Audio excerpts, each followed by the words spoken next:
Picture a sunlit racetrack, Fernley Downs, where the thunder of hooves hides a deadly secret. Young jockey Tommy Blake falls to his death, his helmet tampered with, in a chilling act of sabotage. Was it the gruff trainer, driven by pride, the polished owner, chasing fortune, the envious rival, hungry for glory, or the nervous bookmaker, drowning in dangerous debts? Enter Miss Jane Marple, a gentle spinster, with a razor-sharp mind, unraveling lies and greed to expose a killer in a world where ambition outruns honor. One race, one death, one truth waiting to be revealed. Chapter 1. The Fall at Fernley Downs. The late afternoon sun bathed Fernley Downs in a golden haze, its rays glinting off the polished rails of the racetrack where the grand steeplechase was reaching its fevered climax. From her seat in the grandstand, Miss Jane Marple adjusted her binoculars, her keen eyes following the thundering hooves of the horses as they charged toward the final hurdle. She had accepted the invitation to the races from her old friend, Lady Beatrice Havers, with mild curiosity. For while horse racing was not her usual pastime, the spectacle of human behavior in such a charged setting was always worth observing. Lady Beatrice, resplendent in a peacock blue hat, chattered animatedly about the horses, their trainers, and the gossip swirling among the county's sporting set. Yet Miss Marple's attention was drawn not to the chatter but to the track, where Silver Streak, ridden by the young jockey Tommy Blake, surged ahead with graceful power. The crowd's roar swelled as Silver Streak cleared the penultimate hurdle, Tommy's slight frame leaning forward, his silks a vivid flash of emerald and gold. But as the horse approached the final jump, a collective gasp replaced the cheers. Silver Streak stumbled, a rare misstep for so sure-footed a beast, and Tommy was flung from the saddle, his body arcing briefly before striking the turf with a sickening thud. For a moment, the world seemed to pause, the horses galloped on. But the grandstand fell silent, save for a single, piercing scream from a woman near the railings. Miss Marple lowered her binoculars, her lips pursed. She noted the unnatural stillness of Tommy's form, the way his helmet lay at an odd angle, and the curious way the crowd's shock seemed to ripple unevenly, as if some knew more than they let on. Officials rushed to the track, and within minutes, the grim announcement came. Tommy Blake was dead. The race concluded in a subdued blur, with Thunderbolt, ridden by Dickie Marsh, claiming an unexpected victory. Miss Marple remained in her seat as the crowd began to disperse, some whispering of a tragic accident, others murmuring darker speculations. Lady Beatrice, her face pale beneath her hat, clutched Miss Marple's arm. "Oh, Jane, how dreadful! Poor Tommy was such a promising lad. They say he fell badly, but surely there's nothing more to it." Miss Marple's mild blue eyes met her friend's, offering a reassuring smile that belied the quickening of her mind. "Perhaps," she said softly, "but accidents, my dear Beatrice, are not always what they seem." As the grandstand emptied, Miss Marple's gaze lingered on a few figures lingering near the track. Major Harold Grayson, Silver Streak's trainer, stood with his arms crossed, his weathered face set in a scowl as he spoke to a steward. His limp, a relic of a wartime injury, was more pronounced in his agitation. Nearby, Sir Reginald Vane, the horse's owner, adjusted his tie with a practiced hand, his expression one of irritation rather than grief. Miss Marple noted the way he glanced toward the betting tents, where Mr. Leonard Cobb, the bookmaker, was scribbling furiously in his ledger, his thin frame hunched as if guarding a secret. And then there was Dickie Marsh, the rival jockey, leaning against a post with a cigarette, his smirk barely concealed as he watched the officials cover Tommy's body with a tarp. Miss Marple rose, smoothing her tweed skirt, and suggested a stroll to the clubhouse, where Lady Beatrice promised introductions to the racing elite. As they walked, Miss Marple's mind sifted through the details, the stumble of a champion horse, the angle of a fallen helmet, the fleeting expressions of those who stood to gain or lose from Tommy's death. She recalled a similar incident in St. Mary Mead, where a seemingly accidental fall from a ladder had masked a far more sinister intent. People, she mused to herself, are much the same, whether in a village or at a racetrack. By the time they reached the clubhouse, her knitting bag swinging gently at her side, Miss Marple was certain of one thing: the fall at Fernley Downs was no mere accident, and the truth lay hidden in the hearts of those who watched Tommy Blake take his final ride. Chapter 2: The Gathering of Suspects. The twilight air hung heavy with the scent of crushed grass and fading excitement as Miss Jane Marple made her way toward the Fernley clubhouse, arm in arm with Lady Beatrice Havers. The racetrack at Fernley Downs, so recently alive with the thunder of hooves and the clamor of the crowd, now lay silent under the gathering dusk, its gaiety snuffed out by the tragedy of Tommy Blake's death. The clubhouse, a grand structure of polished oak and gleaming brass, stood as a beacon of exclusivity, its windows aglow with the warm light of chandeliers.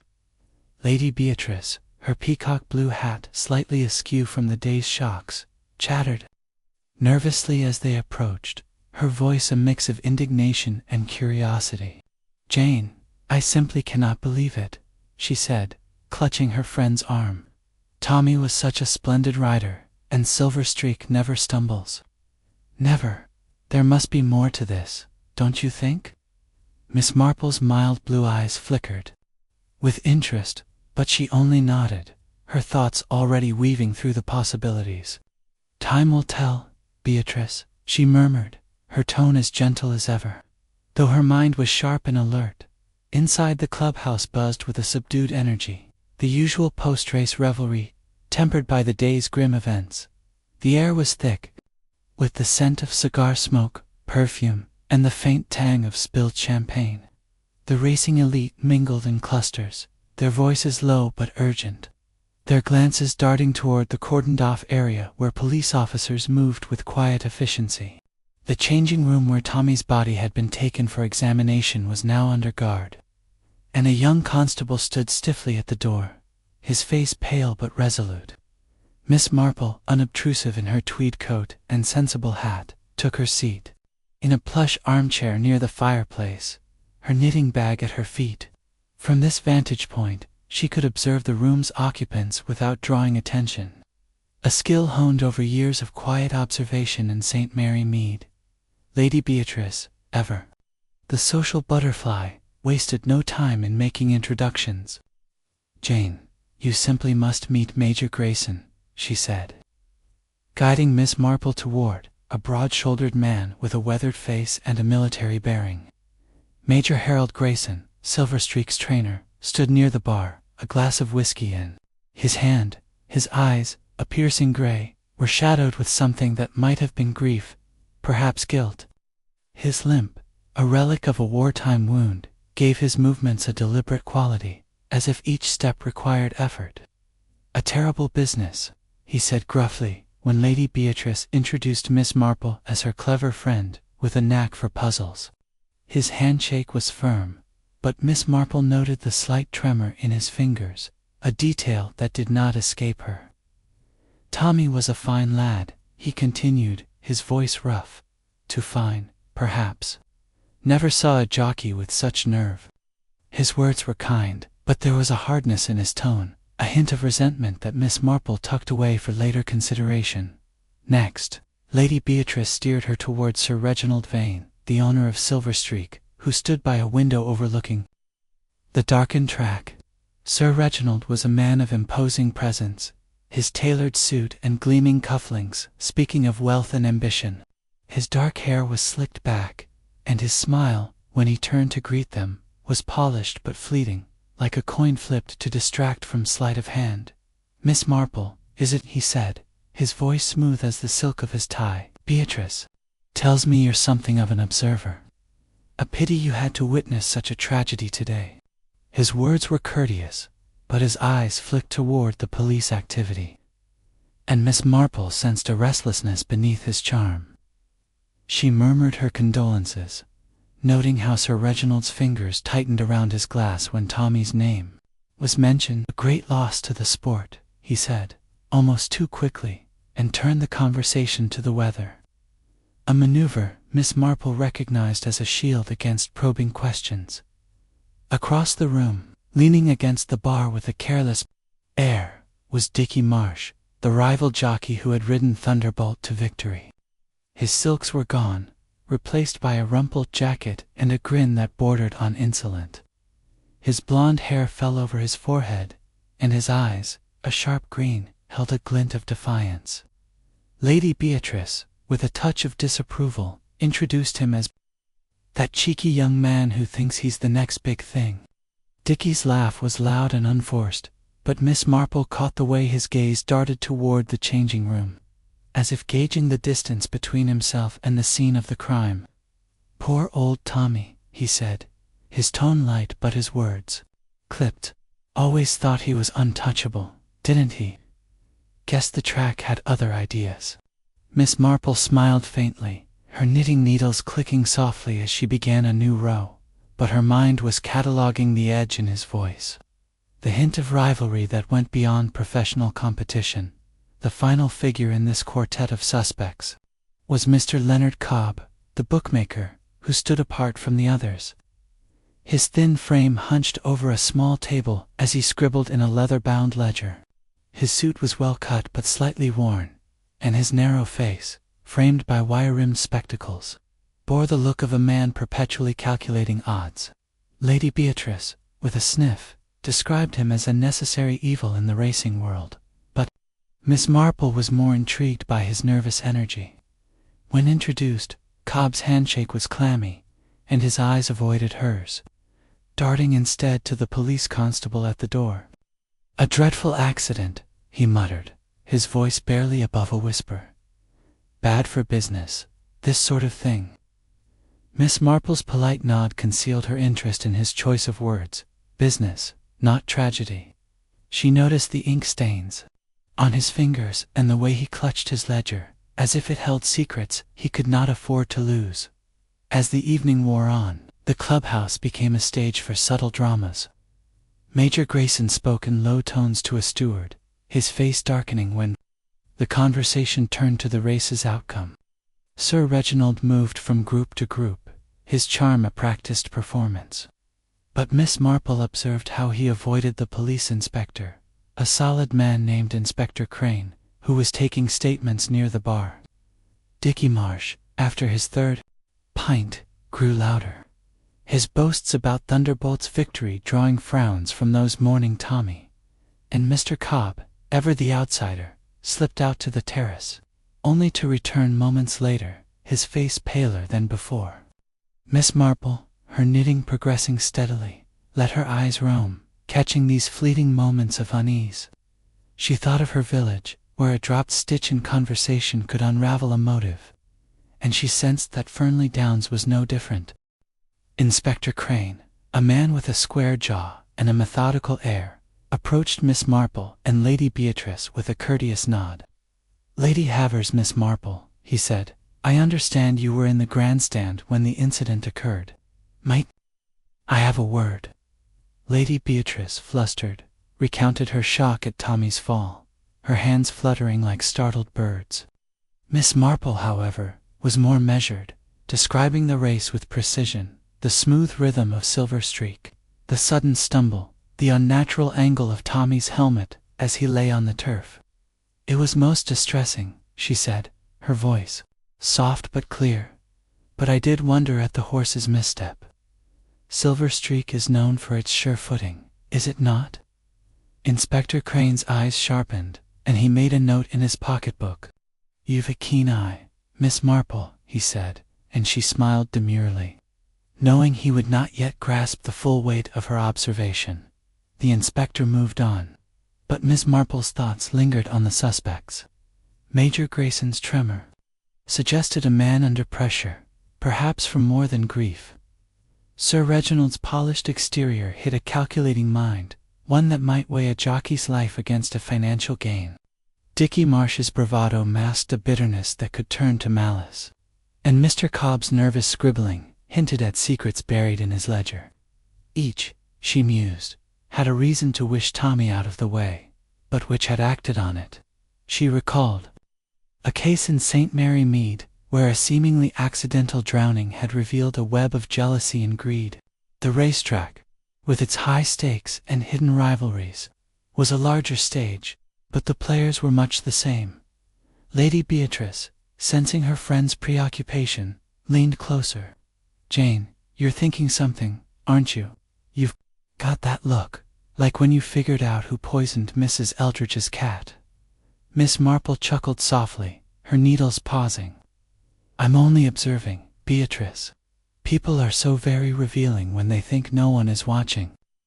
She glanced toward the bar, where Dickie was now arguing with the groom, his voice sharp with irritation. Across the room, Sir Reginald excused himself from a conversation, his eyes lingering on the police activity. Major Grayson drained his whiskey and limped toward the door, while Mr. Cobb, unnoticed by most, slipped his ledger into his coat pocket with a furtive glance. As the evening drew to a close, Miss Marple rose, her knitting neatly packed away. The clubhouse, for all its elegance, was a place of shadows, where motives lurked behind polite smiles. She thought of Tommy Blake, a young man whose skill had made him a target, and she felt a quiet resolve to uncover the truth. "Shall we return tomorrow, Beatrice?" she asked, her tone light. "I believe there's more to see at Fernley Downs." Lady Beatrice, sensing the undercurrent in her friend's words, nodded eagerly. "Oh, Jane, you're up to something." "I know it." Miss Marple only smiled, her mind already turning to the next day's inquiries, where the threads of suspicion might begin to form a pattern as clear as the stitches in her knitting. Chapter 3.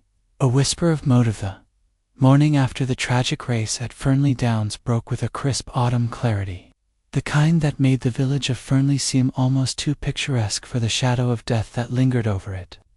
Miss Jane Marple, her shawl draped neatly over her shoulders, stepped out of the Rose and Crown Inn where she and Lady Beatrice had taken rooms for their stay. The village, nestled in a valley just beyond the racetrack, was abuzz with talk of Tommy Blake's fall, and Miss Marple, with her unassuming air and knack for blending into the background, knew the local tea-room would be the ideal place to gather the threads of gossip that might lead to truth. The Fernley tea-room, a quaint establishment with lace curtains and mismatched china, was a favorite haunt of stable-hands, grooms, and the occasional racing enthusiast. As she settled into a corner table with a pot of Earl Grey, her knitting bag at her side, Miss Marple prepared to listen. The tea-room was lively, its patrons a mix of locals and racegoers still reeling from the previous day's events.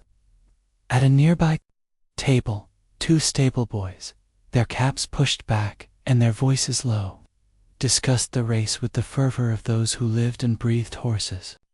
Miss Marple, her needles clicking rhythmically, caught snatches of their conversation. Tommy's skill, his uncanny ability to coax the best from any mount, and his stubborn refusal to bend to pressures that were all too common in the racing world. "He'd never throw a race, not Tommy," said the younger of the two, a freckled lad named Alfie, his eyes wide with admiration. "Even when they pushed him hard, he'd just laugh and say he rode for the horse, not the money." His companion, a grizzled older groom, nodded grimly. "Aye, and that's what got him in trouble, mark my words. Some folk don't take kindly to a lad with principles." Miss Marple's interest sharpened at this, though her expression remained one of mild curiosity as she sipped her tea. She recalled the faces in the clubhouse the previous evening. Major Grayson's scowl, Sir Reginald's polished unease, Dickie Marsh's smirk, and Mr. Cobb's furtive glances. Alfie's words suggested a motive that went beyond a simple accident, one rooted in the murky undercurrents of the racing world. She beckoned the waitress, a cheerful girl with a quick smile, and inquired about Tommy Blake with the gentle tact that disarmed even the most guarded.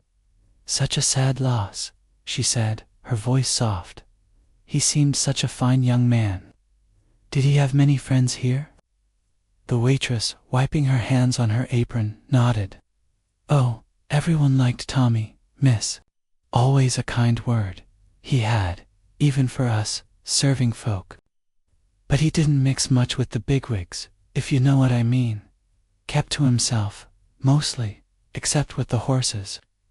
As the waitress moved off, Alfie, emboldened by Miss Marple's unthreatening presence, slid into the chair opposite her, his cap now in his hands.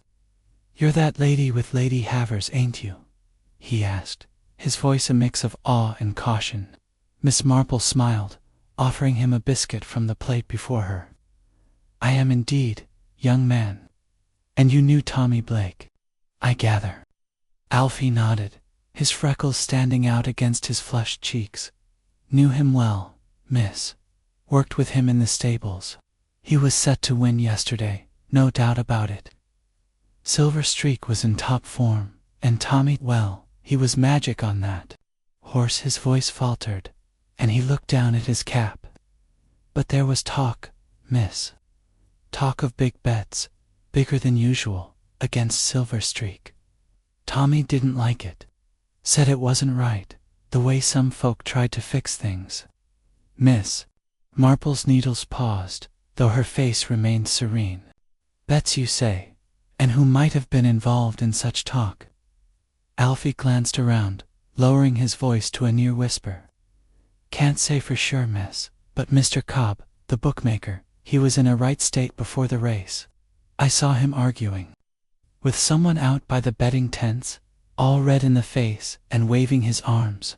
And Tommy, he told me once that Cobb had tried to get him to ease up in a race last season. Tommy wouldn't have it, though. Said he'd rather quit than cheat." Miss Marple nodded, her mind filing away this piece of the puzzle. Mr. Cobb's nervous demeanor in the clubhouse, his clutched ledger, and now this hint of a past attempt to influence Tommy, all pointed to a man with much to lose. If a race went against his calculations, the tea-room door jingled, admitting a group of racegoers, their voices loud with speculation about the inquest that was to be held later that day. Miss Marple, sensing Alfie's growing unease, thanked him warmly and pressed another biscuit into his hand. "You've been most helpful, Alfie," she said, her tone kind but firm. "If you think of anything else, you'll let me know, won't you?" The boy nodded, slipping back to his table, but Miss Marple's thoughts were already racing. She recalled a similar situation in St. Mary Mead, where a grocer's assistant had been pressured to tamper with accounts, only to meet a suspicious end when he refused. The racing world, with its high stakes and hidden deals, was proving to be a larger canvas for the same human frailties. As she finished her tea, Miss Marple noticed a figure lingering outside the tea-room window, half hidden by the lace curtains. It was Mr. Cobb, his thin frame unmistakable, his eyes scanning the street as if expecting pursuit. He did not enter, but turned abruptly and hurried toward the betting office down the lane.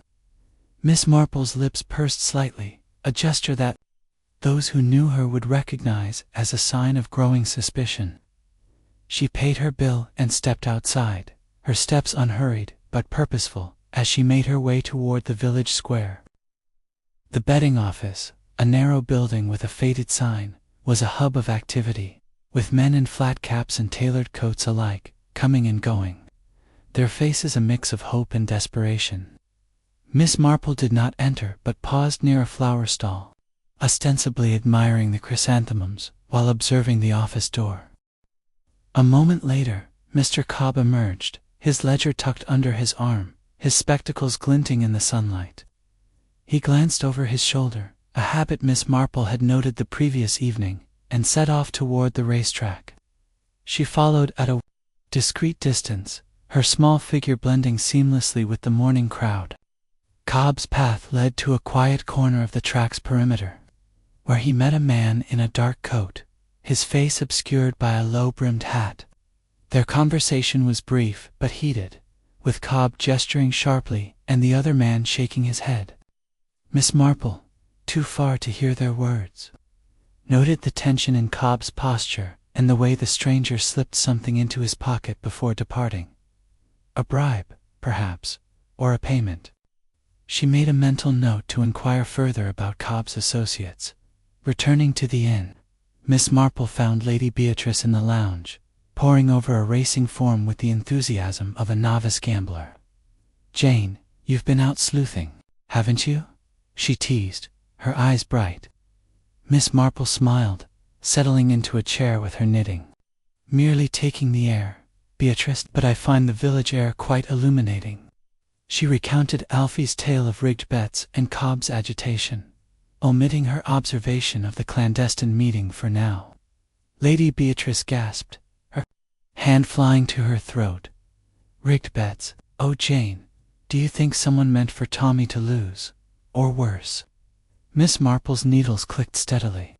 "I think, Beatrice, that young Tommy's principles may have made him enemies. And enemies, in a place like this, can be very dangerous indeed." As the morning wore on, Miss Marple's thoughts turned to the inquest, where she hoped to learn more about the official findings. She suspected the police would lean toward an accidental verdict, but her instincts told her otherwise. The scratch on Tommy's helmet, the oil she had glimpsed, and now the whispers of rigged betsol pointed to a deliberate act. Mr. Cobb, with his nervous tics and secretive meetings, was emerging as a figure of interest, but Miss Marple knew better than to settle on a single thread too soon. The trainer, the owner, the rival jockey, each had their own shadows to cast. As she prepared to accompany Lady Beatrice to the inquest, Miss Marple felt the familiar stir of anticipation, like a knitter sensing the pattern emerging from a tangle of yarn. The truth, she knew, was there, waiting to be unraveled, and she would follow each thread until it led her to the heart of the mystery. Chapter 4. The Trainer's Tale. The stables at Fernley Downs, a sprawling complex of weathered wood and iron gates, stood a short walk from the racetrack, their air thick with the earthy scent of hay and the restless snorts of horses. Miss Jane Marple, her sensible shoes crunching on the gravel path, arrived at the invitation of Major Harold Grayson, who had suggested a tour of the facilities with a gruff courtesy that barely masked his unease. Lady Beatrice, detained by a morning engagement, had sent her regrets, leaving Miss Marple to navigate this encounter alone. The invitation had come unexpectedly, delivered by a stablehand to the Rose and Crown, and Miss Marple sensed it was less an act of hospitality than a desire to steer the narrative surrounding Tommy Blake's death. As she approached, the Major stood waiting at the stable entrance, his broad frame silhouetted against the morning light, his cane tapping restlessly against his boot. "Good of you to come, Miss Marple," he said, his voice a low rumble, like distant thunder. His gray eyes, sharp despite the lines etched around them, studied her with a mix of wariness and curiosity. "Thought you might like to see where the real work of racing happens. Not all glamour and grandstands, you know." Miss Marple smiled, her expression as mild as her tone. "I'm most grateful, Major Grayson. I find there's much to learn from the places where people and horses reveal their true selves."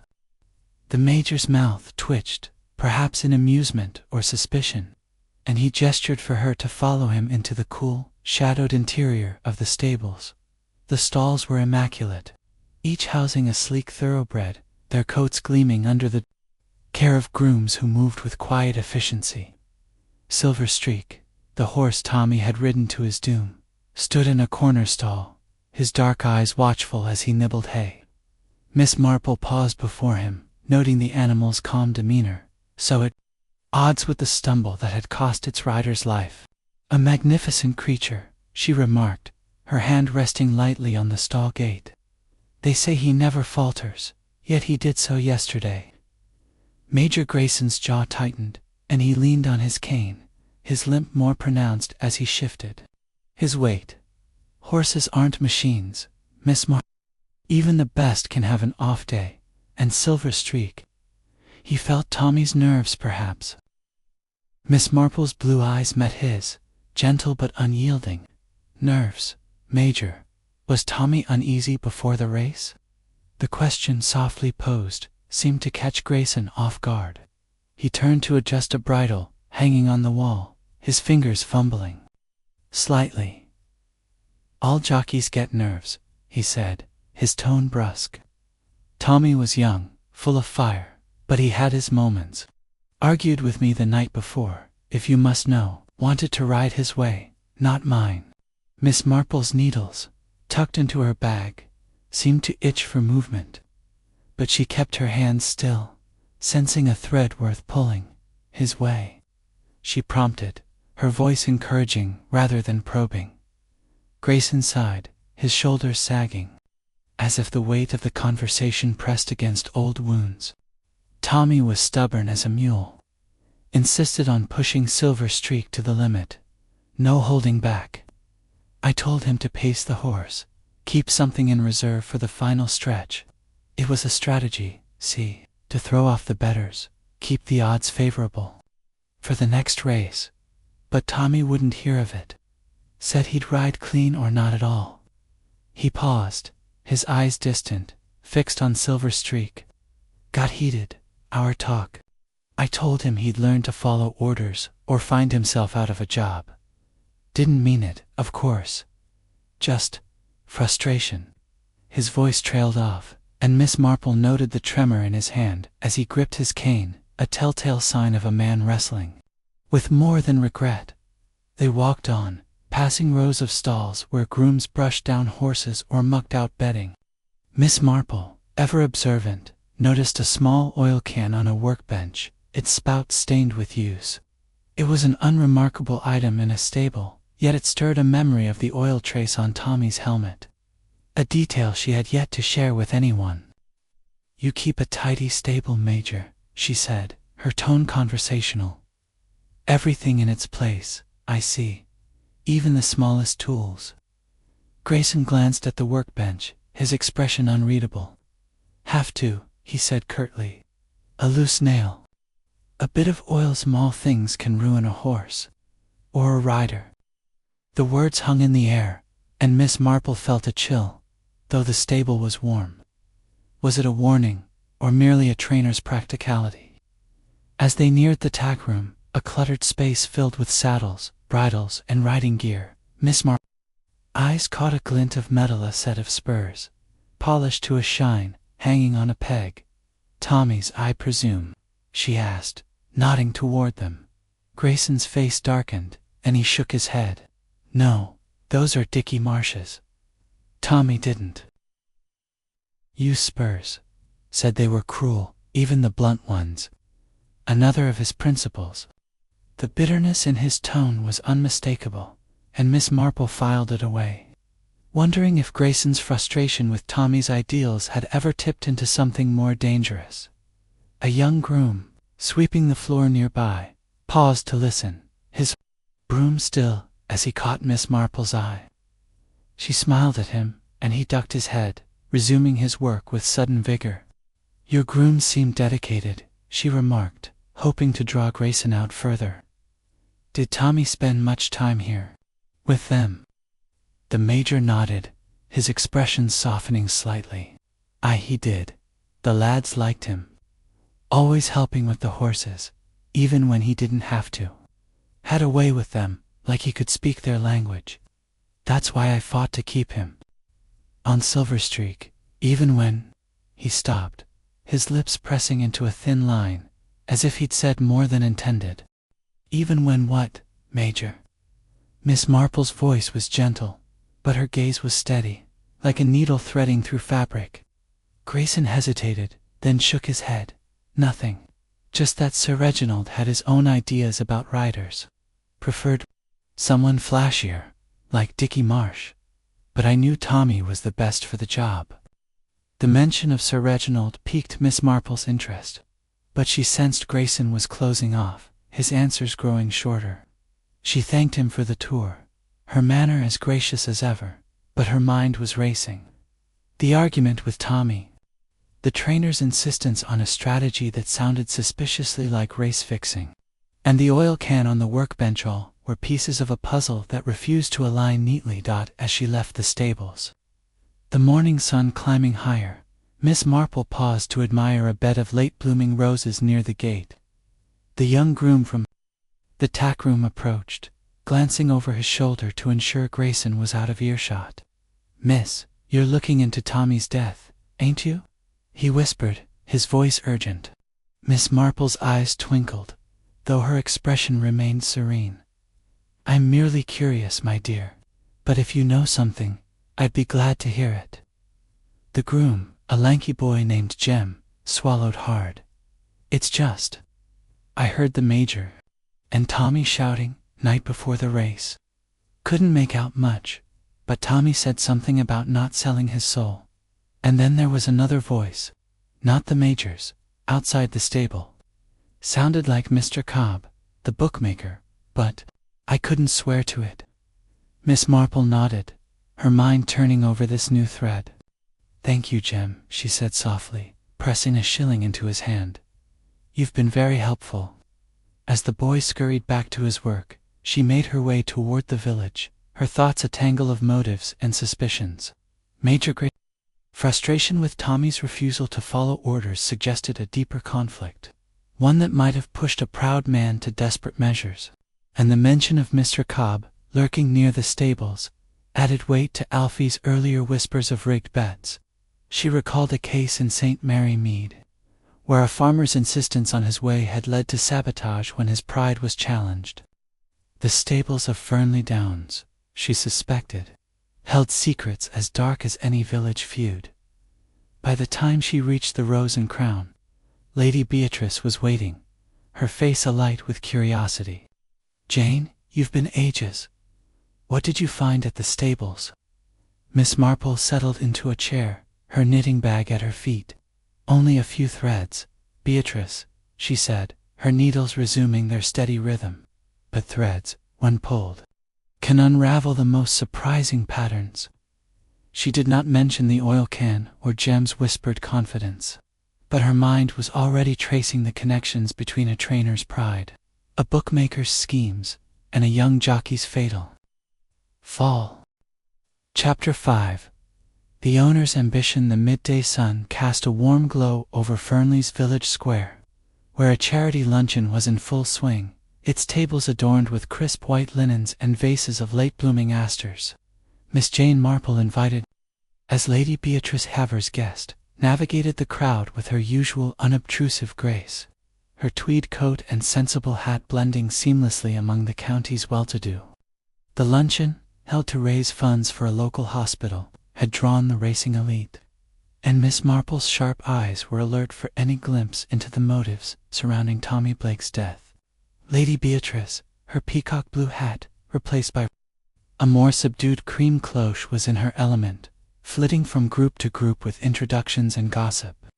"Jane, you must meet Sir Reginald Vane properly," she insisted, steering her friend toward the man who owned Silver Streak, the horse whose stumble had ended in tragedy. Sir Reginald stood near a buffet table, his tall frame commanding attention, as he conversed with a group of local dignitaries. His tailored suit, a deep charcoal that spoke of wealth, was accented by a gold watch chain that glinted as he gestured. His dark hair, meticulously combed, and his polished smile gave him the air of a man accustomed to control. Yet Miss Marple noted a faint tension in his posture, a slight tightening of his jaw when the conversation turned to the recent race. "Miss Marple," he said, turning to her with a nod as Lady Beatrice made introductions, "a pleasure to see you again. I trust you're enjoying our little gathering, despite the shadow over Fernley Downs." His voice was smooth, almost too smooth, and Miss Marple's mild smile concealed her scrutiny. "Very much, Sir Reginald," she replied, "though I confess, my thoughts keep returning to poor Tommy Blake. Such a loss for your stable, sir." Reginald's expression flickered, a brief shadow crossing his face before the smile returned. "Indeed, a tragedy," he said, his tone practiced. "Tommy was a fine rider, one of the best. His loss is a blow to us all." He sipped his wine, his eyes drifting toward the crowd, and Miss Marple sensed he was eager to change the subject. She pressed gently, her voice soft as a summer breeze. "I understand Silver Streak was a favorite to win. It must be disheartening, after such high hopes." Sir Reginald's fingers tightened around his glass, a movement so slight it might have gone unnoticed by a less observant eye. Racing is unpredictable, Miss Marple, he said, his smile thinning. Even the best horses falter. And Tommy, well, he took risks. Perhaps too many. The remark, casual yet edged, struck Miss Marple as significant. She recalled Alfie's words in the tea room about Tommy's refusal to throw a race, and Major Grayson's admission of a heated argument over strategy. Did Sir Reginald share the trainer's frustration with Tommy's principles, or was there something more? Lady Beatrice, sensing a lull, chimed in with her usual exuberance. "Oh, Jane, you should know Sir Reginald insured Silver Streak for a fortune. Quite the talk of the racing world, isn't it?" Sir Reginald's smile tightened further, and he shot Lady Beatrice a glance that was almost sharp. "A prudent measure, Beatrice," he said coolly. "Horses are investments. After all, one must protect them." Miss Marple's interest sharpened, though her expression remained serene. "An insurance policy, how wise," she said, her tone admiring. "Does it cover all eventualities? Accidents, perhaps, or other misfortunes?" Sir Reginald's eyes met hers, and for a moment she saw a flicker of calculation, quickly masked. "It's a comprehensive policy," he said, his voice measured. "Covers the horse, the races, even the rider, in some cases. But let's not dwell on such things today." He turned to greet a passing guest, effectively ending the conversation, but Miss Marple's mind was already at work. An insurance policy that included the rider suggested a financial motive, one that could turn a jockey's death into something more than a tragedy. As the luncheon progressed, Miss Marple slipped away from the main crowd, finding a quiet spot near a hedge, where she could observe without being observed. She noticed a groom, a wiry man with a scarred cheek, lingering near the edge of the gathering, his eyes fixed on Sir Reginald. Catching her glance, he approached hesitantly, his cap twisted in his hands. "You're the lady asking about Tommy, ain't you?" he said, his voice low. Miss Marple nodded, offering a kind smile that put him at ease. "I am, my dear, and you are." He introduced himself as Ned, a groom who had worked for Sir Reginald's stable for years. "I don't like to speak out of turn, miss," he said, glancing over his shoulder. "But Tommy and Sir Reginald, they didn't always see eye to eye. Sir Reginald wanted a showier rider, someone to draw the crowds. Once threatened to sack Tommy for questioning his orders about Silver Streak's training." Miss Marple's needles, had they been in hand, would have clicked faster. "Questioning orders?" she prompted gently. Ned nodded, his voice dropping to a whisper. Tommy thought. Sir Reginald pushed the horses too hard, wanted them raced before they were ready, said it wasn't fair to the animals. Sir Reginald didn't take kindly to that. I heard him say, "If you can't follow orders, you're no use to me." That was a month back. Mind, but Tommy never backed down. Ned's eyes darted toward Sir Reginald, who was now laughing with a group of investors, his charm fully restored. "Thank you, Ned," Miss Marple said softly, pressing a coin into his hand. "You've been most helpful." As Ned melted back into the crowd, Miss Marple's thoughts turned to the insurance policy. She recalled a case in St. Mary Mead, where a farmer had insured his livestock extravagantly, only to orchestrate their loss when debts mounted. Could Sir Reginald, with his polished cufflinks and ambitious air, have seen Tommy's death as a means to a financial end? The policy's inclusion of the rider was unusual, and Miss Marple wondered if it covered accidental loss in a way that might benefit an owner facing unexpected setbacks. She made a mental note to ask Lady Beatrice, whose knack for gossip might uncover details about Sir Reginald's financial state.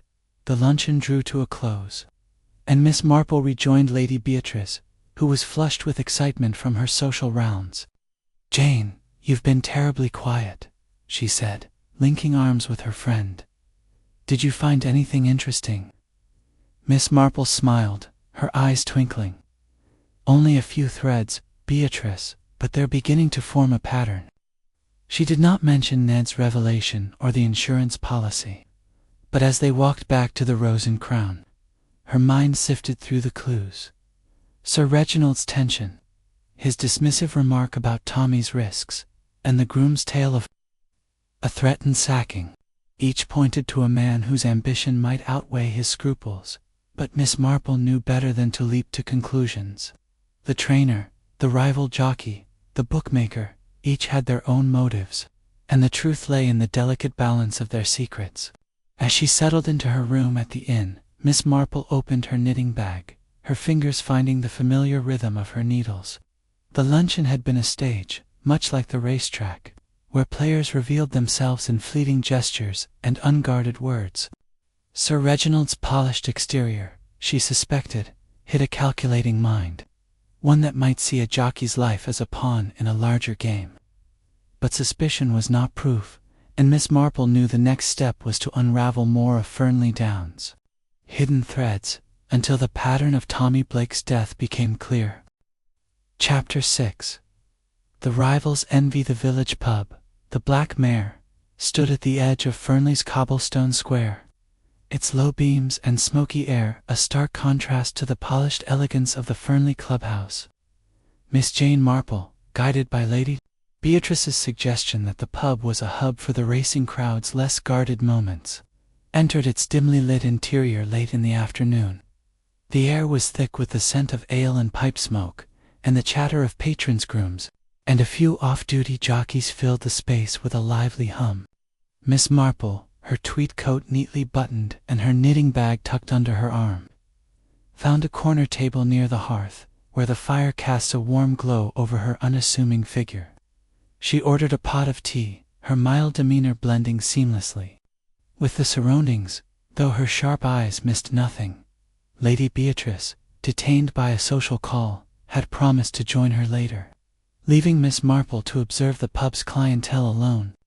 Her attention was drawn to Dickie Marsh, the rival jockey who had ridden Thunderbolt to victory in the fateful race that claimed Tommy Blake's life. Dickie lounged at the bar, his blonde hair disheveled and his jacket slung carelessly over a stool. His laughter, loud and brash, carried over the din, drawing both admiring glances and irritated frowns from those nearby. Miss Marple noted the way he held court, his green eyes glinting with a confidence that bordered on arrogance, and she recalled his smirk at the clubhouse, a fleeting expression that had hinted at something darker than professional rivalry. As she sipped her tea, Miss Marple's thoughts turned to the dynamics of the racetrack. Dickie's victory on Thunderbolt had been unexpected, given Silverstreak's favorite status, and she wondered if his triumph was more than a stroke of luck. Alfie, the stable boy, had spoken of Tommy's refusal to throw races, a stance that might have rankled a rival less scrupulous. Major Grayson's mention of Dickie's flashy style, preferred by Sir Reginald, suggested a jockey eager to outshine his peers, perhaps at any cost. Miss Marple's needles, though still in her bag, seemed to itch for movement as she considered the possibility that envy, sharp as a spur, could drive a man to sabotage. A barmaid, a sturdy woman with a quick smile, approached to refill Miss Marple's teapot. Seizing the opportunity, Miss Marple leaned forward, her voice soft and conspiratorial. "You must see all sorts here, my dear," she said, her eyes twinkling. "Young Mr. Marsh, for instance, quite the character, I imagine." The barmaid, whose name was Molly, chuckled as she wiped her hands on her apron. "Oh, Dickie's a regular, miss. Always full of himself, especially after a win. But he's not a bad sort, just, well, he don't like being second, if you catch my meaning." Miss Marple nodded, encouraging her to continue. Molly lowered her voice, glancing toward Dickie. "Mind, I saw him the day of the race, near the changing rooms. Looked like he was up to something, fiddling with a locker. I thought nothing of it at the time, but after what happened to Tommy—" She trailed off, her face clouding. Miss Marple's interest sharpened, though her expression remained serene. "Fiddling with a locker, you say? How curious. Was it Tommy's, perhaps? Molly shrugged, her unease evident. Couldn't say for sure, miss. They all looked the same, them lockers. But Dickie was quick to leave when he saw me, like he didn't want to be noticed. She hesitated, then added, he and Tommy, they weren't mates, you know. Always bickering, like boys in a schoolyard, but sharper. Dickie said once that Tommy got all the best mounts, left him with the scraps. Miss Marple thanked her, slipping a coin onto the table, and filed away the barmaid's observation. A locker, a rival's resentment, small threads, but they could weave a dangerous pattern.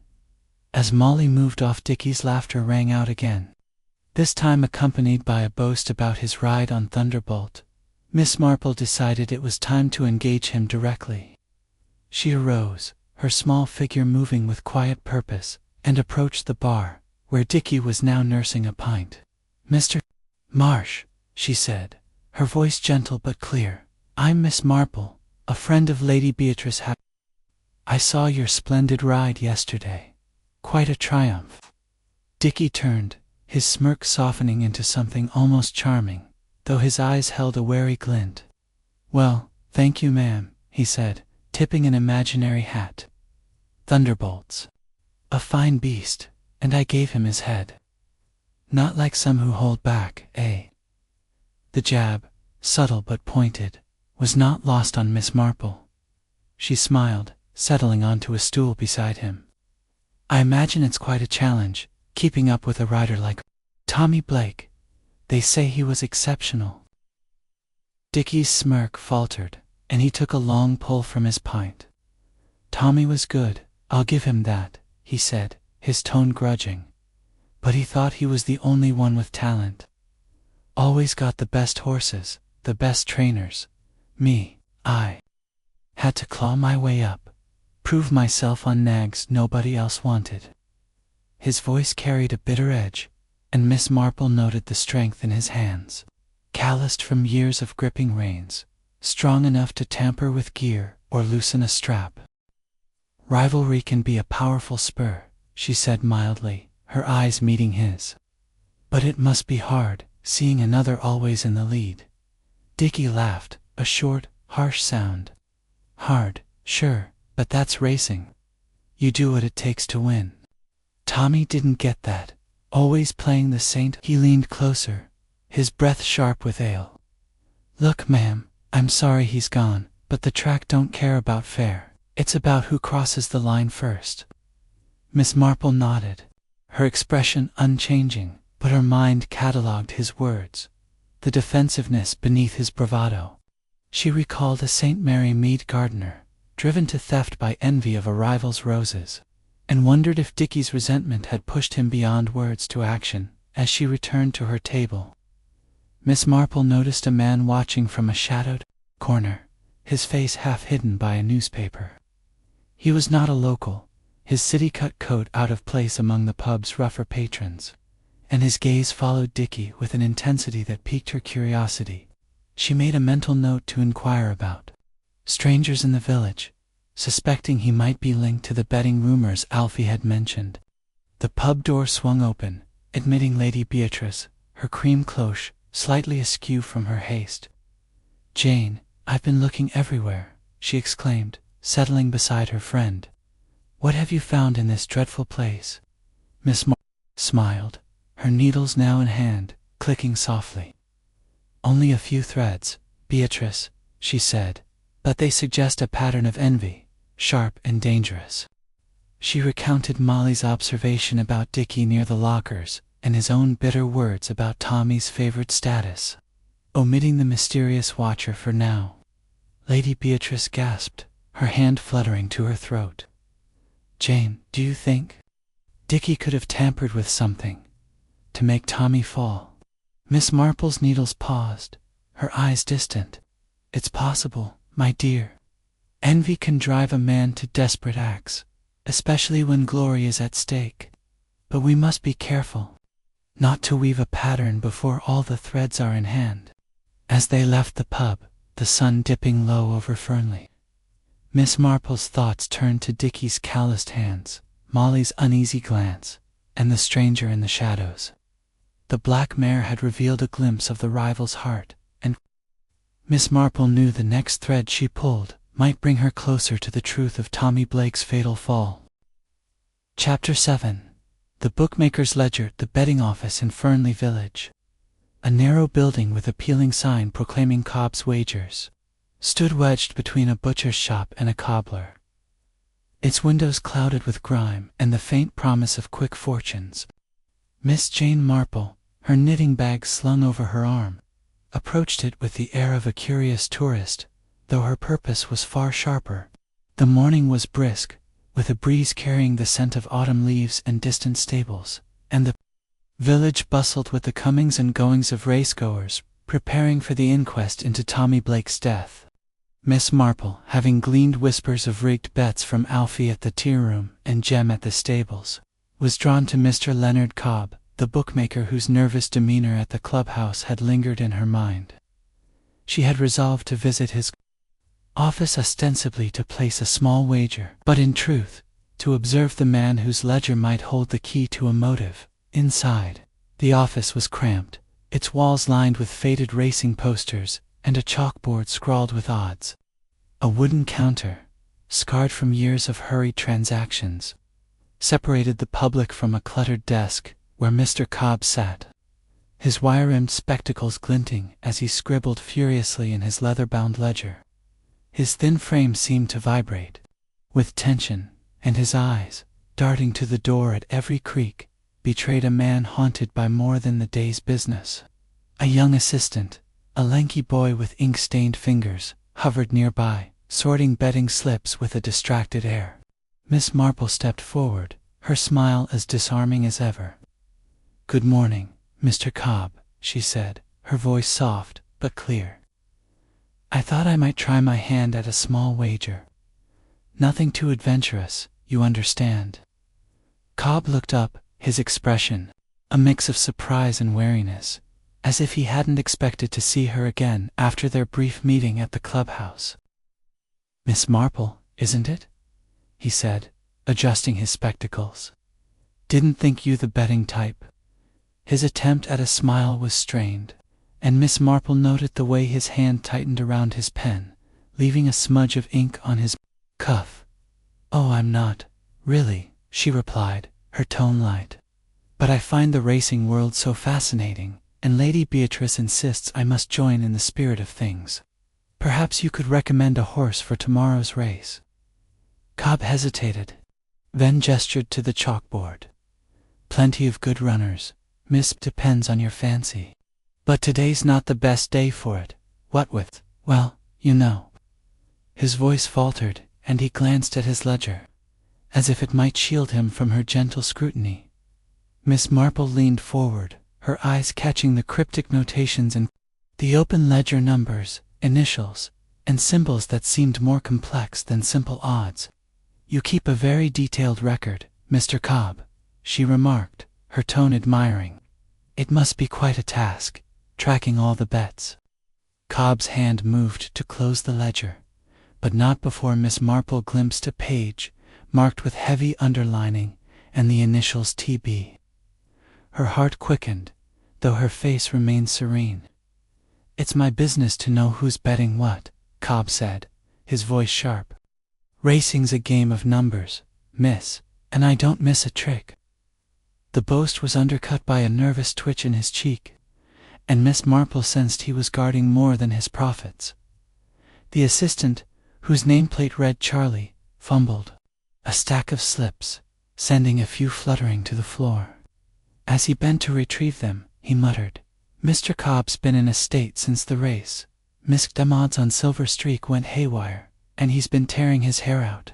Cobb shot the boy a look that could have curdled milk, but Miss Marple seized the opening. "Haywire, you say? How unfortunate. I heard Silver Streak was a sure thing." Charlie, oblivious to his employer's glare, nodded eagerly.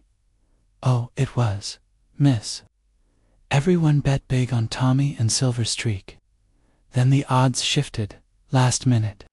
Like someone knew something. Mr. Cobb was shouting about it before the race. said it'd ruin him if he stopped. Cowed by Cobb's sharp cough, and busied himself with the slips. Miss Marple's needles, had they been in hand, would have clicked faster. She recalled Alfie's whisper of heavy bets against Silver Streak, and Jem's hint of Cobb's presence near the stables. Now, Charlie's slip suggested financial desperation, a motive as old as greed itself. "How distressing for you, Mr. Cobb," she said, her voice sympathetic. "It must be difficult, when the odds turn so unexpectedly." Cobb's eyes narrowed, but he managed a thin smile. "Part of the game, miss. You win some, you lose some. But I always come out ahead." His words were confident, but his fingers drummed on the ledger, and Miss Marple noted a faint oil stain on his sleeve, a detail that echoed the trace on Tommy's helmet. As she placed a modest wager on a horse named Moonlight Lad, more to keep up appearances than out of interest, Miss Marple's thoughts turned to the initials TB. In the ledger, were they Tommy Blake's or mere coincidence? She thanked Cobb and turned to leave, but paused at the door, her eyes catching a crumpled betting slip on the floor, half hidden under the counter. She bent to pick it up, her movements slow to avoid attention, and slipped it into her pocket. Outside, in the crisp air, she examined it, a slip for a large bet against Silver Streak, placed the morning of the race, with odds that suggested insider knowledge. The signature was illegible, but the amount was staggering, enough to ruin a bookmaker if the favorite had won. Miss Marple's stroll back to the Rose and Crown was unhurried, her mind sifting through the morning's discoveries. Cobb's ledger, his agitation, and the betting slip pointed to a man teetering on the edge of financial ruin. One who might resort to desperate measures to protect his livelihood. She recalled a St. Mary Mead shopkeeper, driven to fraud when debts mounted, and how his nervous tics had betrayed him long before his confession. Cobb's behavior was strikingly similar, but Miss Marple knew better than to settle on a single suspect. The trainer's frustration, the owner's ambition, the rival's envy, each thread was vivid, but the pattern remained incomplete at the inn. Lady Beatrice was waiting in the lounge, her eyes bright with anticipation. "Jane, you've been to that dreadful betting office, haven't you?" she said, leaning forward. "What did you find?" "Something scandalous, I'll wager." Miss Marple smiled, settling into a chair and opening her knitting bag. "Only a few threads, Beatrice," she said, her needles beginning their steady rhythm. "But Mr. Cobb's ledger is a curious thing, full of secrets he'd rather not share." She recounted the visit, mentioning the ledger's notations and Charlie's unguarded comment, but kept the betting slip to herself, a private clue to be explored later. Lady Beatrice gasped, her hand fluttering. "Jane, do you think Mr. Cobb fixed the race to save himself from ruin?" Miss Marple's eyes twinkled, but her voice was cautious. "It's possible, my dear. Greed can make a man do terrible things. But we must follow all the threads, lest we miss the true pattern." As the afternoon faded, Miss Marple's thoughts turned to the inquest, where she hoped to learn more about the official findings. The betting slip, now tucked safely in her bag, was a tangible link to the whispers of rigged bets, and Mr. Nervous energy suggested a man with much to hide. Yet she knew the truth lay in the delicate interplay of motives, and she would need to tread carefully to unravel the mystery of Tommy Blake's death. Chapter 8. The Clue in the Helmet. The inquest into Tommy Blake's death was to be held in Fernley's modest town hall, a stone building with ivy creeping up its walls, its interior as somber as the occasion demanded. Miss Jane Marple, accompanied by Lady Beatrice Havers, arrived early, her unassuming figure in a neatly pressed tweed coat blending with the small crowd of villagers, racegoers, and officials. The air was heavy with anticipation, and whispers of accident and tragedy mingled with the creak of wooden benches as people took their seats. Miss Marple, her knitting bag at her feet, settled near the back, where she could observe without drawing attention. Her mind was alive with the threads she had gathered: Major Grayson's frustration, Sir Reginald's ambition, Dickie Marsh's envy, and Mr. Cobb's secretive ledger. Yet it was the faint trace of oil on Tommy's helmet, glimpsed briefly at the clubhouse, that tugged at her thoughts, a detail too precise to be mere chance. Lady Beatrice, her cream cloche tilted slightly in her agitation, leaned close. "Jane, do you think they'll find anything suspicious? Everyone's saying it was just a dreadful fall." Miss Marple's mild blue eyes met her friend's, her voice soft but steady. "Official findings are one thing, Beatrice, but truth has a way of hiding in the smallest details. We shall see." Her gaze drifted to the front, where Inspector Crane, the methodical police officer she had met at the clubhouse, stood conferring with the coroner, a doorman with a penchant for efficiency. The suspects were present, each betraying their unease. In subtle ways, Major Grayson sat stiffly, his cane tapping a restless rhythm.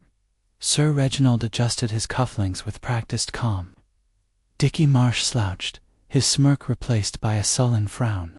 And Mr. Cobb, clutching his ledger, avoided eye contact, his spectacles catching the light as he shifted in his seat.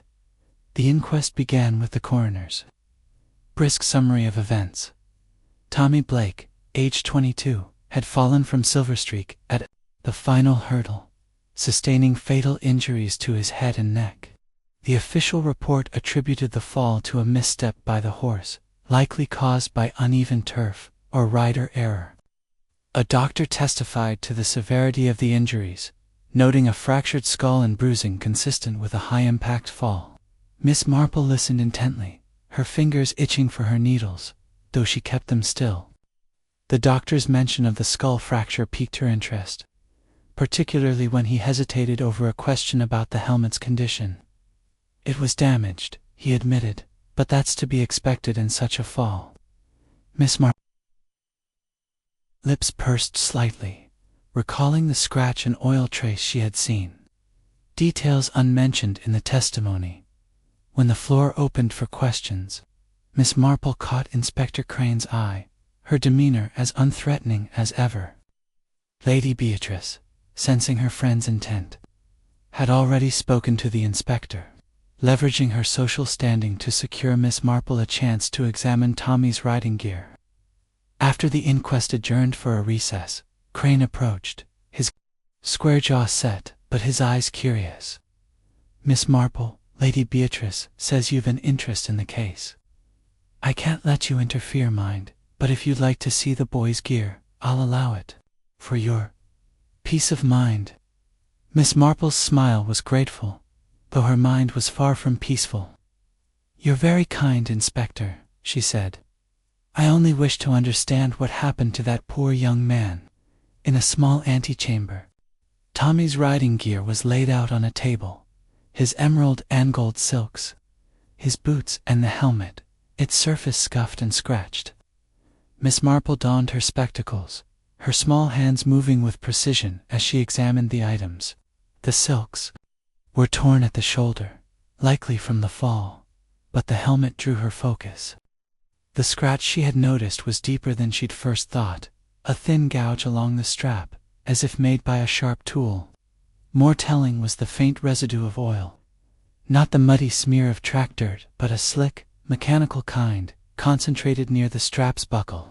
She leaned closer, her nose wrinkling at the faint chemical scent, and her mind flashed to the oil can in Major Grayson's stable and the stain on Mr. Cobb's sleeve. Inspector Crane watched, his notepad ready. "Anything catch your eye, Miss Marple?" he asked, his tone a mix of skepticism and respect. She straightened, her expression thoughtful. "This oil, Inspector," she said, pointing to the strap. "It's not the sort one finds on a racetrack, is it? More like something used in machinery, perhaps in a stable or a workshop." Crane's brow furrowed, and he made a note. "Could have come from anywhere," he said, though his voice lacked conviction. Miss Marple nodded, her tone mild. "Of course, but the scratch, too, it's rather precise, don't you think? As if someone meant to weaken the strap." Crane's eyes sharpened, but before he could respond, a clerk called him back to the inquest, leaving Miss Marple alone with her thoughts. She lingered a moment, her fingers tracing the helmet's edge. The oil and scratch suggested sabotage, a deliberate act to ensure a fall, but by whom? Major Grayson had access to stable tools, and his argument with Tommy hinted at a motive. Mr. Cobb's nervous energy and the betting slip against Silver Streak pointed to financial desperation. Dickie Marsh, seen near the lockers, had the strength and opportunity, driven by envy. Even Sir Reginald, with his insurance policy, could not be dismissed. Miss Marple recalled a St. Mary Mead incident where a tampered ladder had caused a tragic accident, unmasked only by a similar trace of oil. The parallels were striking. But she needed more to weave the threads into a coherent pattern to confirm her suspicions. Miss Marple sought out an old acquaintance, Dr. Haydock, a chemist, who had retired to a nearby village and occasionally visited Fernley. She sent a note via Lady Beatrice, asking him to analyze a sample of the oil, which she carefully collected with a handkerchief. By evening, Dr. Haydock's reply arrived at the Rose and Crown. The oil matched a type used in stable machinery, not riding gear, and was commonly found in tools for maintaining tack or vehicles. Miss Marple's eyes twinkled as she read the note, her mind returning to the oil can in Grayson's stable and the stain on Cobb's sleeve. The evidence was mounting, but it was circumstantial, a delicate web that needed one more thread too. Hold. Lady Beatrice, bursting with curiosity, joined her friend in the inn's lounge. Jane, you've been at that inquest all day. What did you find? Something about the helmet, I'll bet. Miss Marple smiled, her needles clicking as she began a new row. A small clue, Beatrice, but a significant one. The helmet tells a story, if one listens closely. She recounted the oil and scratch, keeping her voice low to avoid eavesdroppers, but withheld Dr. Haydock's findings for now. Beatrice's eyes widened. Sabotage, Jane. You mean someone meant for Tommy to fall? Miss Marple's needles paused, her gaze distant. I fear so, my dear, but we must be patient. The truth is like a shy creature, it reveals itself only when we're quiet enough to see it. As the evening settled over Fernley, Miss Marple's thoughts turned to the next steps. The inquest would likely conclude with a verdict of accidental death, but the helmet's clues suggested otherwise. She needed to test her suspicions, to draw the suspects out and see who flinched under scrutiny. The oil pointed most strongly to Mr. Cobb, whose ledger and betting slip hinted at a desperate motive, but she could not rule out the others. With the memorial service for Tommy approaching, she saw an opportunity to gather them all in one place, where a carefully placed question might unravel the final thread of this deadly race. Chapter 9. The Confrontation. The memorial service for Tommy Blake was held in the small, ivy-clad chapel on the outskirts of Fernley Village, its stained glass windows casting muted colors across the pews.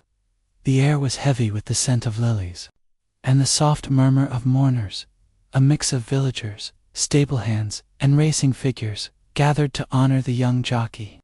Miss Jane Marple, seated near the back with Lady Beatrice Havers, wore a simple black hat and a somber expression, though her sharp blue eyes missed nothing. Her knitting bag rested at her feet, a quiet companion to her thoughts, which were far from the hymns and eulogies. The service provided a rare opportunity to observe the suspects Major Grayson, Sir Reginald Vane, Dickie Marsh, and Mr. Leonard Cobb, together in one place. Their reactions, under the weight of public grief, revealing more than they might intend. Lady Beatrice, her usual vivacity subdued, whispered Jane, "It's so sad, isn't it? Poor Tommy, so young." Miss Marple nodded, her voice low. "Very sad, Beatrice. But sadness can sometimes clear the air, like rain, and show us what's hidden." Her gaze swept the chapel, noting the suspects' positions. Major Grayson sat rigidly near the front, his cane propped against the pew, his face a mask of stoic grief. Sir Reginald, a few rows behind, maintained his polished demeanor though. His fingers fidgeted with a prayer book, betraying a restless edge. Dickie Marsh slouched in a side pew, his usual bravado replaced by a sullen silence, his eyes darting toward the others as if measuring their reactions. Mr. Cobb, tucked in a corner, clutched his ledger like a talisman, his spectacles glinting. As he avoided the gaze of those nearby, the service proceeded with a gentle sermon from the vicar, who spoke of Tommy's courage and love for horses, his words drawing quiet sobs from a group of stablehands. Miss Marple, however, was more interested in the undercurrents of tension among the suspects. She had arranged, through a discreet word to Inspector Crane, for the chapel to serve as more than a place of mourning. She had suggested, with her characteristic tact, that a few well-placed remarks during the gathering might stir the guilty party into revealing themselves. Crane, initially skeptical but swayed by her quiet insistence, had agreed to let her address the mourners briefly, under the guise of offering condolences on behalf of Lady Beatrice's circulate. As the service concluded, the congregation moved to the chapel hall for refreshments, a somber affair of tea and sandwiches. Miss Marple, with Lady Beatrice at her side, took her place near a table laden with flowers, her small figure unassuming yet commanding attention when she spoke. "My dear friends," she began, her voice soft but carrying, "I am but a visitor to Fernley Downs, yet I feel the weight of this loss as keenly as any."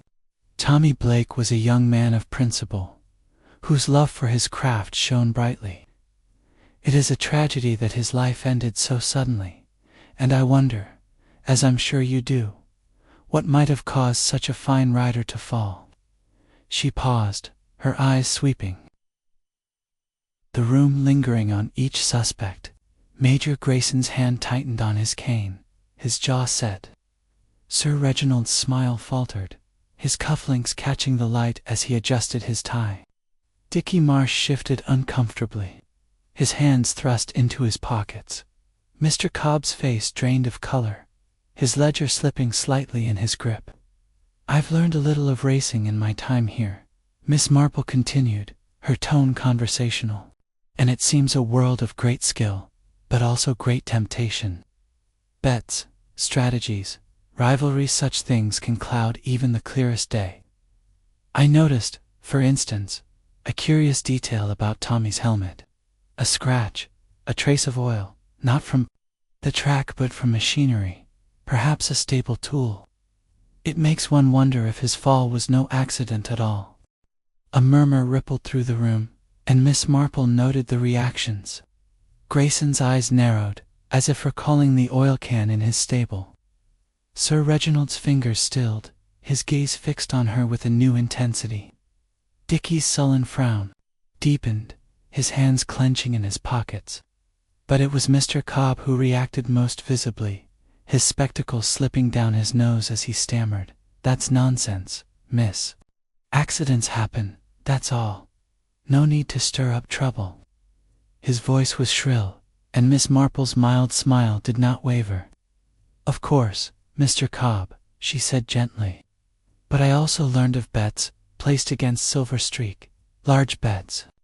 That would ruin a man if Tommy had one. It's curious, don't you think, how such bets were made just before the race?"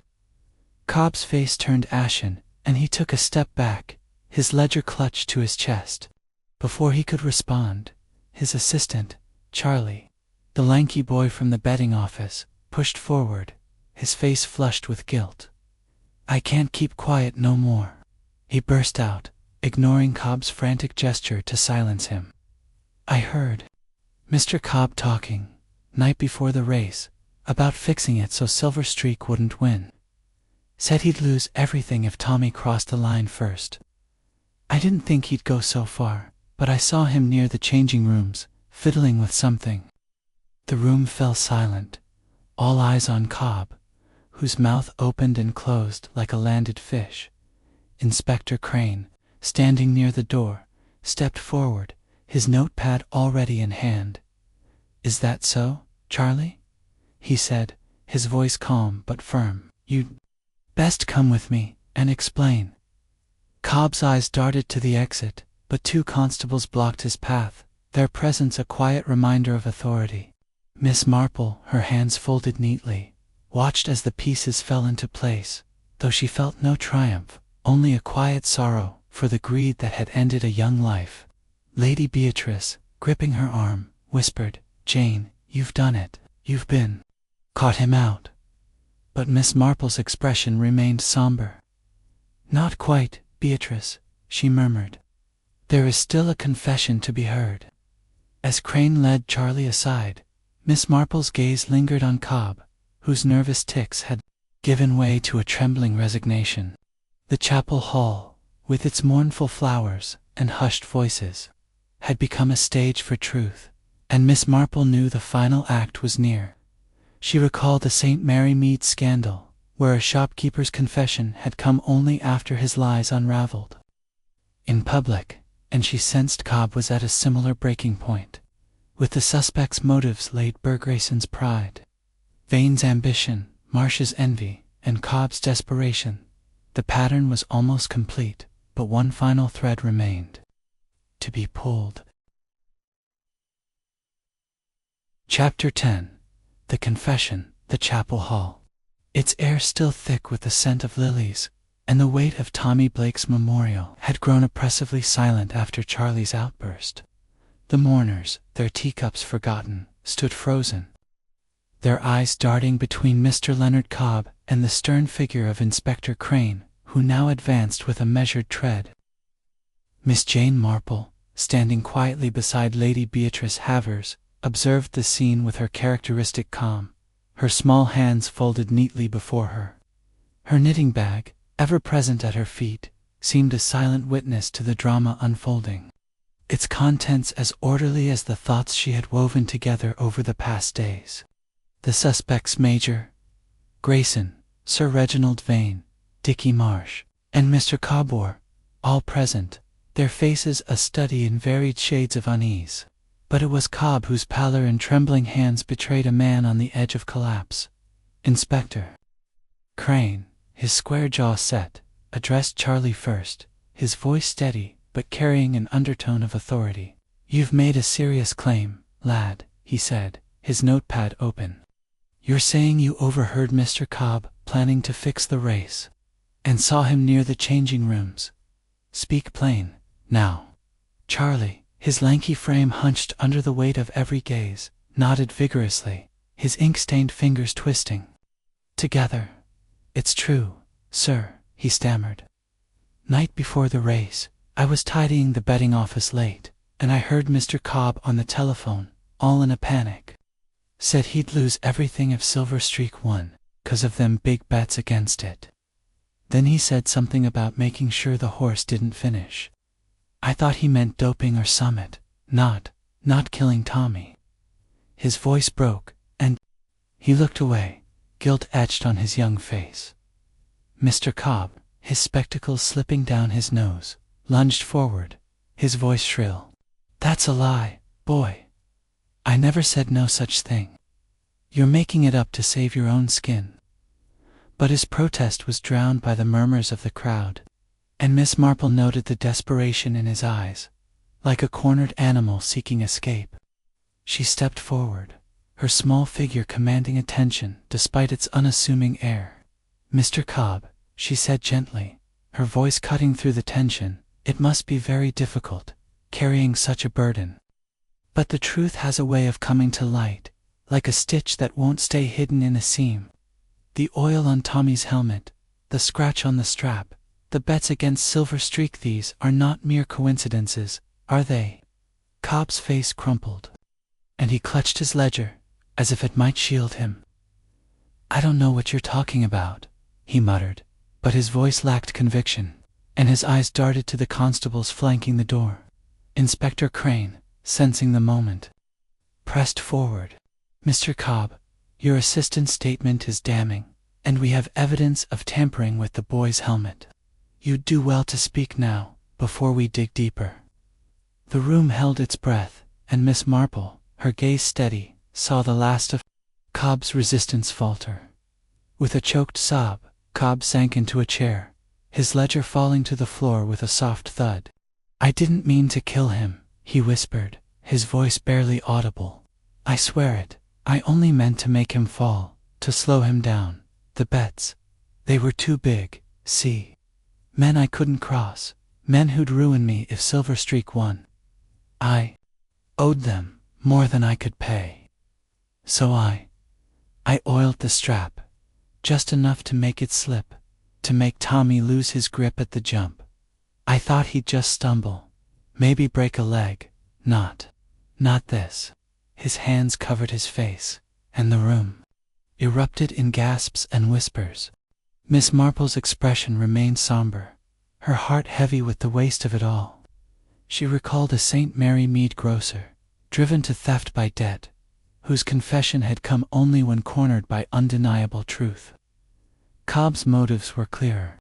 Now, financial desperation, fueled by dangerous debts, had pushed him to sabotage, with tragic consequences. She glanced at the other suspects. Grayson's face was grim, his cane still. Sir Reginald's polished mask had slipped, revealing shock. Dickie Marsh stared at the floor, his bravado gone. Each had their secrets, but Cobb's was the thread that had unraveled the mystery. Inspector Crane signaled to the constables, who moved to flank Cobb. "Leonard Cobb, you're under arrest for the murder of Tommy Blake," he said, his voice formal but not unkind. "You'll come with us to make a full statement." As Cobb was led away, his head bowed, Charlie followed, his own confession likely to earn him leniency for his candor.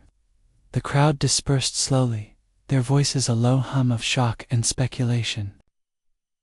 And Lady Beatrice gripped Miss Marple's arm, her eyes wide. "Jane, you did it. You knew it was him all along, didn't you?" Miss Marple's smile was faint, tinged with sadness. "I suspected Beatrice, but suspicion is not enough. It's the truth that matters, and it's a heavy truth indeed." As they left the chapel hall, the evening air cool and sharp, Miss Marple's thoughts lingered on Tommy Blake, a young man whose principles had cost him his life. She felt no triumph, only a quiet resolve to see justice done. The memorial had served its purpose, not only to honor the dead, but to expose the living, and she knew the final threads of this case would be tied up in the days to come. For now, she walked beside Lady Beatrice, her knitting bag a steady weight, and prepared to return to the Rose and Crown, where the simple act of knitting might help her make sense of the sorrow left in greed's wake. Chapter 11. The aftermath. The days following Mr. Leonard Cobb's confession settled over Fernley Village like a gentle fog, softening the sharp edges of the tragedy that had shaken its racing community. Miss Jane Marple, now comfortably in the Rose and Crown Inn, found herself reflecting on the events as she sat by the lounge window, her knitting needles clicking softly in a rhythm that matched the quiet hum of village life resuming its course. The inquest had concluded with a verdict of unlawful killing, and Cobb, now in custody, awaited trial, his ledger seized as evidence of his desperate dealings. The air of scandal lingered, but for Miss Marple, the resolution brought no satisfaction, only a poignant awareness of the cost of human frailty. Lady Beatrice Havers, ever her enthusiastic companion, joined her for afternoon tea, her cream cloche replaced by a more subdued grey hat that mirrored the village's mood. "Jane, it's the talk of Fernley," she exclaimed, settling into a plush chair with a cup of Darjeeling. "Mr. Cobb's arrest, Charlie's confession eats like something out of one of your detective novels. But how did you know it was him?" Miss Marple's smile was gentle, her eyes fixed on the intricate pattern of her knitting a scarf for her nephew. She had decided to keep him warm in the coming winter. "I didn't know, Beatrice," she said softly. "Not at first. It was the small things, you see. The oil on the helmet, the betting slip, Charlie's nervous chatter. They pointed to a man driven by fear of ruin, and fear, my dear, can make even the meekest soul dangerous." The village had begun to heal, though the racetrack at Fernley Downs felt the loss keenly. Silver Streak, the horse at the heart of the tragedy, was retired from racing, a decision announced by Sir Reginald Vane at a subdued gathering in the clubhouse. Miss Marple, invited by Lady Beatrice, had attended, noting the change in Sir Reginald's demeanour. His polished charm was tempered, his cufflinks less ostentatious, and his speech, when he spoke of Tommy's legacy, carried a note of genuine regret. "I misjudged the lad," he admitted to the assembled crowd, his voice low. "Thought he was too stubborn, too idealistic. But he was the heart of my stable, and I'll not make that mistake again." Miss Marple, sipping her sherry, wondered if his humility was born of guilt or public expectation, but she chose to believe it was a step toward redemption. Major Harold Grayson, too, had been chastened by the events. At the stables, where Miss Marple paid a final visit before departing Fernley, he spoke of reforms to his training methods. "I pushed too hard," he confessed, leaning on his cane as they stood by Silver Streak's stall. The horse, now destined for a quieter life, nuzzled his hand. Tommy was right to stand his ground. "I'll train my lads with more care now, make sure they know their worth." His grey eyes, once sharp with pride, softened as he spoke, and Miss Marple nodded, her heart warmed by the promise of change, however late it came. Dickie Marsh, the rival jockey, surprised many by attending the memorial and offering a public apology in the village square. "I was jealous of Tommy," he admitted, his brash confidence replaced by a halting sincerity. "Thought he had it. All best horses, best chances. I said things I shouldn't, acted worse. I'm sorry for it." The crowd, initially skeptical, had warmed to his candor, and Miss Marple, watching from a distance, saw in him the potential for growth, like a weed that might yet bear flowers. She recalled a young man in St. Mary Mead, whose envy had led to petty theft but who, with time, had found his way. Dickie, she hoped, might do the same. The betting office, now under new management after Cobb's arrest, was quieter, its patrons more cautious. Charlie, the assistant, had been spared prosecution in exchange for his testimony, and Miss Marple learned he had taken a job as a groom, eager to leave the world of wagers behind. The betting slip she had found, with its staggering sum against Silver Streak, had been traced to a shadowy figure from the city, one of Cobb's creditors, though the man had vanished before the police could act. Miss Marple, her knitting needle steady, mused on the unseen hands that pulled the strings of greed, and how they so often escaped justice. As she and Lady Beatrice prepared to leave Fernley, the village seemed to exhale, its rhythm restored but forever altered. The racetrack, once a stage for glory, now bore the weight of Tommy's memory, a reminder of the stakes beyond the finish line. Miss Marple, packing her knitting bag, felt a quiet satisfaction in having brought light to the truth, but her heart remained heavy for the young jockey whose life had been cut short. "Jane," Lady Beatrice said, as they boarded the train, "back to St. Mary Mead. You've a gift for seeing what others miss. But doesn't it weary you, all this sorrow?" Miss Marple's eyes twinkled, though her smile was tinged with melancholy. "It does, Beatrice, but it's a small price to help those who can no longer speak for themselves." The train rattled through the countryside, and Miss Marple gazed out at the passing fields, her thoughts drifting to the patterns of human nature. Fernley Downs had been a larger canvas than her village, but the threads were the same: pride, ambition, envy, greed. She had unraveled them as she would a tangled skein, and though the result was justice, it was a somber victory. As the train neared St. Mary Mead, she opened her knitting bag, her needles resuming their familiar dance, and resolved to cherish the quiet days ahead, knowing the world would always have another puzzle waiting. Chapter 12. A quiet return. The train from Fernley chugged steadily through the autumn countryside, its rhythm a soothing counterpoint to the turmoil Miss Jane Marple had left behind. She sat by the window, her knitting bag nestled beside her, the needles within silent for now, as she gazed at the rolling fields dusted with the first hints of frost. St. Mary Mead, her quiet village, awaited her return. and the thought of its familiar lanes and simple routines brought a gentle comfort after the high stakes and dark secrets of Fernley Downs. Lady Beatrice Havers, seated opposite, was unusually subdued, her usual chatter replaced by a reflective silence, though her eyes still sparkled with admiration for her friend's recent triumph. "Jane," she said at last, breaking the quiet, "you've quite outdone yourself this time, unmasking that dreadful Mr. Cobb. But how do you stay so calm through it all?" Miss Marple's smile was faint, her blue eyes soft with the wisdom of years spent observing human nature. "It's only a matter of listening, Beatrice," she replied, her voice as gentle as the breeze outside. "People tell their stories in what they say and what they don't. Poor Tommy Blake's story was written in oil and greed, and I only helped it be heard." She turned her gaze back to the window, where a flock of starlings wheeled against the graying sky, and her thoughts drifted to the young jockey whose life had been cut short by another's desperation. The victory of justice, she knew, was always tempered by the sorrow of loss.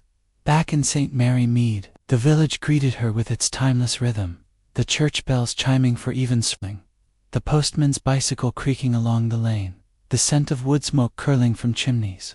Miss Marple's cottage, with its neat garden and rose trellis, stood as a haven of order, a stark contrast to the tangled motifs of Fernley Downs. She settled into her armchair by the fire, her knitting bag at her side, and opened a small parcel. She had brought back a newspaper clipping about Tommy Blake, his earnest face smiling from a photograph taken at a previous race. She tucked it into her scrapbook, a quiet tribute to a life she had helped avenge, and began a new row on her nephew's scarf, the wool soft and steady under her fingers. The village, blissfully unaware of her recent adventure, buzzed with its own small dramas. Over tea with her neighbor, Mrs. Price, Miss Marple listened to tales of a missing cat and a dispute over a garden fence, her nods and murmurs encouraging the flow of gossip, yet her mind wandered back to Fernley, to the racetrack's glamour and its shadows. She thought of Major Grayson's newfound care for his jockeys, Sir Reginald's humbled ambition, Dickie Marsh's tentative step toward redemption, and the empty betting office where Mr. Cobb's ledger had revealed his ruin. Each had been touched by the tragedy, their lives altered by the truth she had uncovered, and she wondered if the racetrack would ever regain its carefree luster. A knock at the door heralded the arrival of her maid, Cherry, bearing a letter from Lady Beatrice. "Jane, you must come back to Fernley next season," it read, the handwriting as exuberant as its author. "The races won't be the same without you, though I daresay you'll find another mystery to solve." Miss Marple chuckled softly, setting the letter aside. She had no plans to return to Fernley Downs, but she knew mystery had a way of finding her, whether in a bustling racetrack or a sleepy village. For now, she was content to tend her garden, attend church, and let her needles weave their quiet patterns, knowing the world's secrets would wait for her sharp eyes and patient heart. As evening fell, Miss Marple lit a lamp and opened her scrapbook, her fingers tracing the clipping of Tommy Blake. The fire crackled, and outside, the village settled into its nightly hush. She thought of the patterns she had unraveled, not just in Fernley but in countless small moments over the years, each a testament to the fragility and strength of human nature. Closing the book, she picked up her knitting, the needles resuming their familiar dance, and felt a quiet peace. The deadly horse race was over, its truth laid bare, and St. Mary Mead offered the gentle promise of rest until the next puzzle called her name.